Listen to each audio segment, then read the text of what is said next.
Assalamu alaikum. Welcome to my YouTube channel Talent Academy. Today we are discussing about the Pseudomonas. So without wasting any time अपनी video को जो है वो start करते हैं। सबसे पहले हमारे पास है डिज़ीज़, ठीक है जी। तो हम डिज़ीज़ को देखते हैं कि वो कौन कौन सी डिज़ीज़ कॉज करता है। सबसे पहले हम स्यूडोमोनास की स्पीशी और यूगिनोसा है उसको हम डिस्कस कर रहे हैं। वो कॉज करती है इन्फेक्शन, जैसे कि सेप्सिस हो गया, निमोनिया हो गया, यूरिनरी ट्रैक इन्फेक्शन, ठीक है जी। इसके अलावा जो chronic lower respiratory tract infection भी कॉज करते हैं। किन लोगों में करती हैं? जिसको सिस्टिक फाइब्रोसिस होता है, या फिर हमारे पास कुछ पेशेंट होते हैं जो कि बर्न पेशेंट होते हैं, यानी जो जल जाते हैं ना, उनके अंदर भी इन्फेक्शन कॉज करता है, जिसको हम कहते हैं सेलुलाइटिस, ठीक है। इसके अलावा यहाँ पर वेंटिलेटर एसोसिएटेड निमोनिया भी आपको देखने को मिलेगा।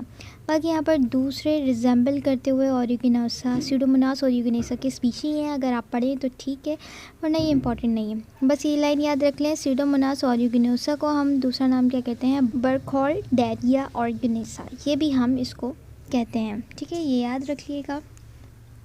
बाकी नेक्स्ट स्पीच में मूव ऑन करते हैं जी। तो अब हम इसकी इंपॉर्टेंट प्रॉपर्टीज़ की बात करेंगे। इसके अंदर हमारे पास देखने को मिलेगा कि जो स्यूडोमोनास होता है वो ग्राम नेगेटिव रॉड्स होती हैं। इसके अलावा आप लोग देखेंगे ये हमारे पास नॉन फर्मेंटर होता है। नॉन फर्मेंटर का मतलब होता है ये फर्मेंटेशन नहीं करता। जब ये फर्मेंटेशन नहीं करेगा तो अपनी एनर्जी को कहाँ से लेगा? ऑक्सीडेशन ऑफ शुगर करके, यानी कि शुगर को यूटिलाइज़ करेगा और फिर अपनी एनर्जी को प्रोड्यूस करेगा, और ये हमारे पास ऑक्सीडेज पॉजिटिव है, ठीक है जी। अच्छा जी, ये जो स्यूडोमोनास होता है ये हमारे पास होता है वाटर में ग्रो करता है, जैसे कि टैप वाटर जो होता है उसके अंदर ये ग्रो करता है।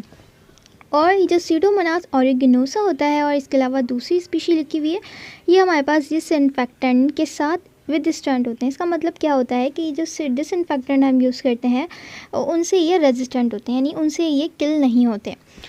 जैसे कि हमारे पास होता है हेक्साक्लोरोफेन कंटेनिंग सोप वगैरह जो होते हैं, एंटीसेप्टिक होते हैं, ठीक है, और जो डिटर्जेंट्स होते हैं उनसे ये हमारे पास किल नहीं होते। है 2 पिगमेंट्स प्रोड्यूस करता है, जैसे कि आप लोग देखोगे कि पिगमेंट कौन कौन से हैं। एक हमारे पास है पायोसाइनिन, दूसरा है पायोवर्डिन। तो पायोसाइनिन जो होता है वो ब्लू कलर का होता है, और ये कब फॉर्म होता है? कोई भी पस वगैरह बन जाती है, उसके अंदर जो ब्लूइश कलर आपको देखने को मिलता है वो हमारे पास पायोसाइनिन होता है। और पायोसाइनिन कौन प्रोड्यूस करता है? स्यूडोमोनास प्रोड्यूस करता है।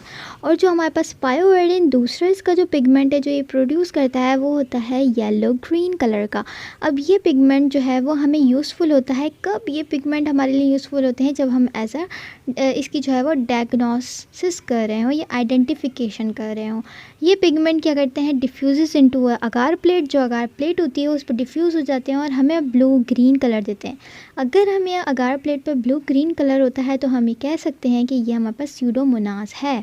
तो इस तरह हम इसकी आइडेंटिफिकेशन कर सकते हैं, ठीक है। कलर प्रोड्यूस आपने देख लिया। सबसे ज़्यादा इम्पॉर्टेंट जो है पायोसाइनिन एंड पायोवर्डिन, ये 2 ही पिगमेंट प्रोड्यूस करते हैं, वो हमने पढ़ लिए हैं। नेक्स्ट हमारे पास है इसके स्ट्रेन।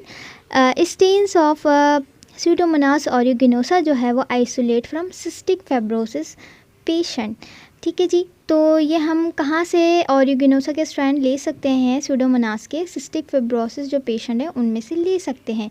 और सिंपली क्या है ये क्या करते हैं? पेशेंट के अंदर स्लाइम लेयर बना लेते हैं। अब ये स्लाइम लेयर बनाते हैं ताकि ये चिपके रहें म्यूकस मेम्ब्रेन से, ठीक है। रेस्पिरेटरी ट्रैक, जाहिर सी बात है रेस्पिरेटरी ट्रैक क्या है? वहाँ पर म्यूकस मेम्ब्रेन होती है, वहाँ से जो है वो ऑर्गेनिज्म जो है वो अडेयर कर लेता है अपने आप को, ताकि वो यहाँ से स्लिप ना हो जाए, ठीक है। वो अडेयर कर लेता है with the help of the formation of slime layer, और ये हमारे पास प्रिवेंट करती है antibody from binding to the organism, ठीक है जी।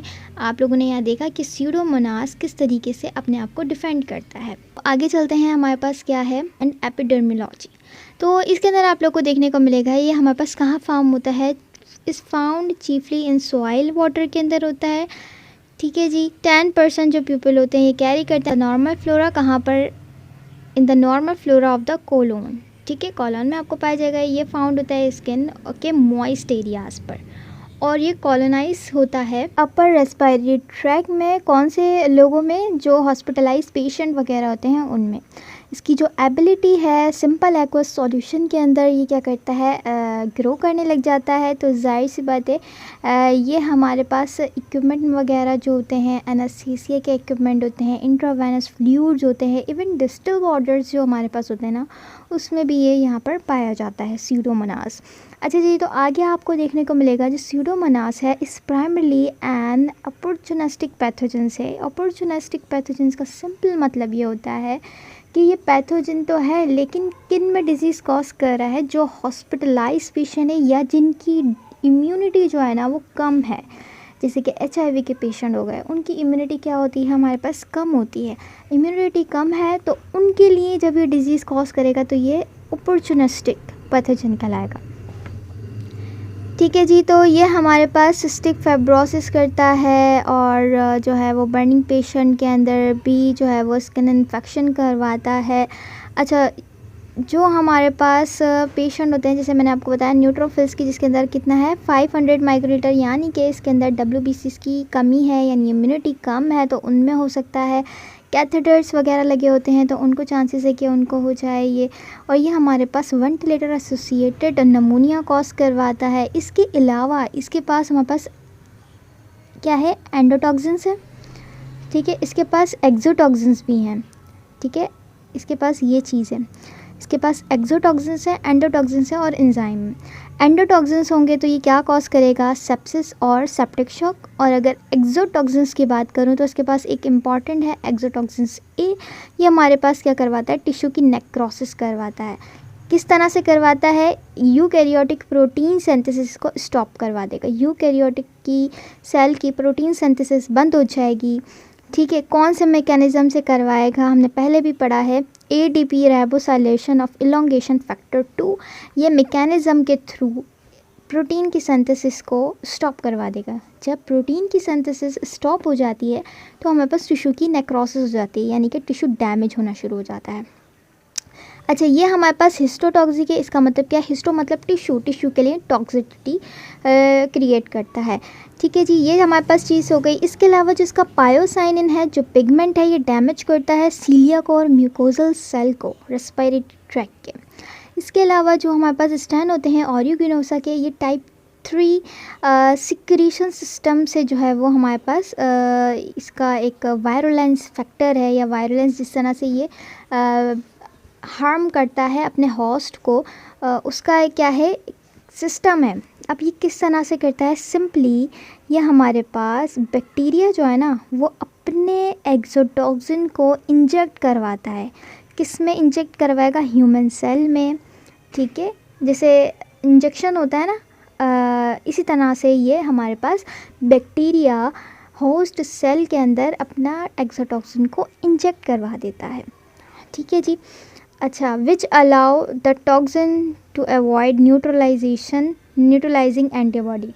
अच्छा, ये जो सिस्टम है इसके बहुत सारे हमारे पास एक्सोजाइम्स हैं, यानी इसकी बहुत सारी फॉर्म्स हैं। इस सिस्टम के अंदर सबसे ज़्यादा इंपॉर्टेंट एक्सो-एस है, जो हमारे पास इसके बहुत सारे सेवरल जो है वो मोड ऑफ एक्शन है, बहुत सारी तरीक़ों से जो है वो हमें हार्म कर सकता है, होस्ट सेल को हार्म कर सकता है, बैक्टीरिया हमें हार्म कर सकता है।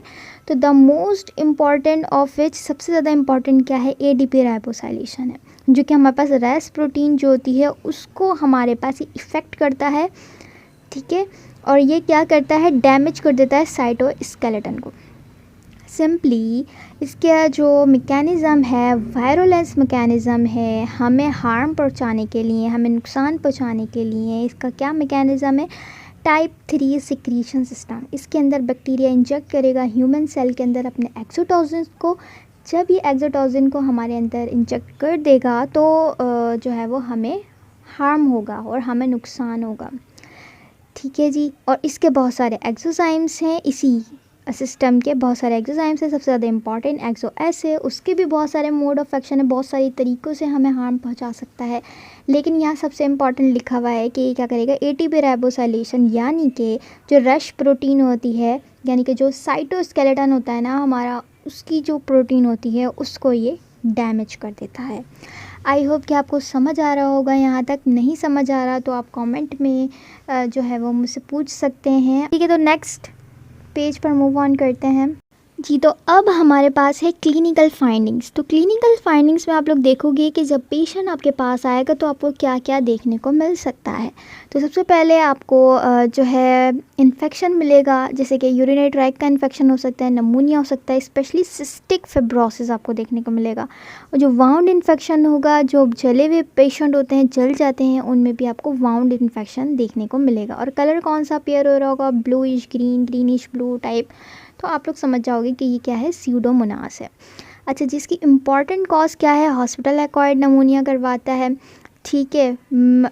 वेंटिलेटर जो इंस्ट्रूमेंट होते हैं, वेंटिलेटर एसोसिएट नमूनिया कॉज करवाएगा, ठीक है जी। सेप्सिस करवा सकता है। और इसके अलावा यहाँ पर एक नाम लिखा हुआ है एक्थेमा गैंग्रीनोसम, ठीक है। ये हमारे पास कॉज करवाता है। ये असल में क्या होता है, जब बैक्टीरिया स्प्रेड हो जाता है स्किन के अंदर, ब्लैक कलर के नेक्रोटिक लीजन्स कॉज करता है, ठीक है। तो इसको हम ये कहते हैं, ये कॉज करवाएगा। और जो इंट्रावेनस ड्रग यूज़र्स होते हैं उसके अंदर हमारे पास एंडोकार्डाइटिस कॉज करवाएगा, कुछ जो है एक्सटर्नल ओटाइटिस करवाएगा, मैलिग्नेंट ओटाइटिस करवाएगा, फॉलिकुलाइटिस करवाएगा। जो स्विमिंग पूल के अंदर जो यूज़र्स होते हैं, ठीक है, स्विमिंग पूल के जो यूज़ करते हैं उनमें फॉलिकुलाइटिस करवा सकता है। हॉट टब्स, यानी कि जो हॉट टब्स फॉलिकुलाइटिस हो सकता है, कब होगा, जब क्लोरीनेशन का इनएडिक्यूट होगा, ठीक। तो अच्छा, यहाँ पर ये कह रहे हैं स्यूडोमोनास ऑरिजिनोसा ऑस्टियोमाइलाइटिस भी कॉज करा सकता है फुट के अंदर, ठीक है जी। कॉर्नियल इन्फेक्शन भी कॉज होता है, किससे, स्यूडोमोनास ऑरिजिनोसा से। कहाँ पर, कॉन्टैक्ट लेंस जो यूज़ करते हैं उनको, ठीक है जी। इसके अलावा हम ऑरिजिनोसा और दूसरी स्पीशीज़ का लिखा हुआ है, जिस नॉट इम्पॉर्टेंट।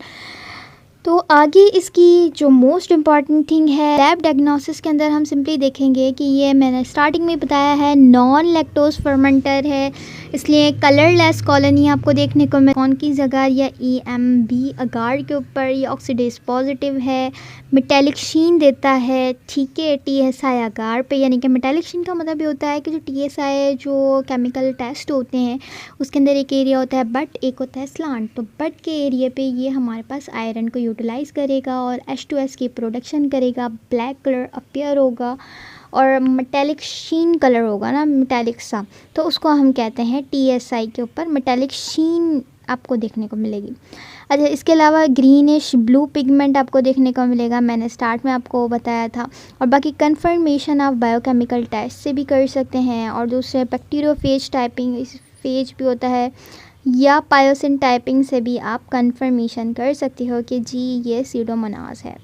सबसे पहले तो आप स्लाइड बनाते हो, स्लाइड बना के माइक्रोस्कोप में देखोगे कि ये ग्राम पॉजिटिव है या ग्राम नेगेटिव है, या रॉड्स हैं या कोकाई है। आप फिर पहुंचोगे कि ये ग्राम नेगेटिव रॉड्स हैं, फिर आप ऑक्सीडेज पॉजिटिव देखोगे, TSI अगार पर देखोगे, बायोकेमिकल टेस्ट करोगे, जिससे आप बताओगे कि ये हमारे पास क्या है, स्यूडोमोनास है। तो ये हमारे पास सारे प्रोसेसेस होते हैं। अच्छा, इसके अलावा आप लोग जो है वो मैकॉन की जगह पे कलरलेस कॉलोनीज इसकी देखोगे, ठीक है जी। आगे मूव ऑन करते हैं जी। तो आगे इसका हमारे पास ट्रीटमेंट है। ट्रीटमेंट के लिए ये बहुत सारी जो है एंटीबायोटिक से रेजिस्टेंट होता है। ट्रीटमेंट के लिए आप यूज़ करते हैं एंटीओस्यूडोमोनाल, पेनिसिलिन यूज़ करते हैं। इसके अलावा इसके साथ साथ अमाइनोग्लाइकोसाइड मेडिसिन यूज़ की जाती हैं। इसके अलावा हाईली रेजिस्टेंट जो इसके स्ट्रैंड होते हैं उसके अंदर पॉलीमैक्सिन E यूज़ करते हैं। और यूरिनरी ट्रैक इन्फेक्शन के लिए आप लोग सिप्रोफ्लेक्सिन दे सकते हैं, ठीक है। ये हमारे पास हो गया ट्रीटमेंट। बाकी अगर हम प्रिवेंशन की बात करें तो उसके अंदर प्रिवेंशन के लिए आपको रिमूविंग इनडेवलपिंग कैथेटर प्रॉम्प्टली, ठीक है, और 500 माइक्रोलीटर जो है वो हमारे पास न्यूट्रोफिल की क्वांटिटी होनी चाहिए, ठीक है। तो ये सारी चीज़ें आपको प्रिवेंशन में देखने को मिलेगी। यहाँ तक हमने स्यूडोमोनास को कंप्लीट कर लिया है। वीडियो पसंद आए तो please like, share and subscribe करें एंड कमेंट करें। Thank you very much. अल्लाह हाफिज़।